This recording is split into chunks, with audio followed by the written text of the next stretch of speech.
Hello everyone, রবিবারের আরেকটা mini ব্লগে সকলকে জানাই স্বাগত। তো সকাল থেকেই তো বৃষ্টি অনবরত হয়েই চলেছে।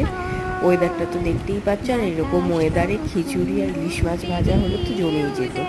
হ্যাঁ, মেনুতে একটু চেঞ্জ আছে, খিচুড়ি হচ্ছে না কিন্তু ইলিশ মাছই হচ্ছে। মা বানিয়েছিল ইলিশ মাছটা।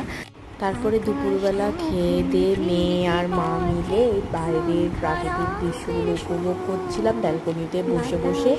রিয়ান ঘুমাচ্ছিল, আর ওয়েদারটা এত সুন্দর ছিল যে এখানে যেন বসে থাকতে ইচ্ছা করছিল। তারপরে আমরা এই ব্যালকনিতে বসেছিলাম। ওয়েদারটা তো খুবই সুন্দর ছিল। তারপরে তারপরে অনেকক্ষণই বসেছিলাম। তারপরে রাতের রান্না তৈরি করেছিলাম ম্যাগি দিয়ে চাউ, আর হচ্ছে ঝাল ঝাল করে ড্রাই চিলি চিকেন। এরকম বর্ষার ওয়েদারে রাতের ডিনারটাও বেশ জমে গিয়েছিল, আর সাথে তো আম ছিলই।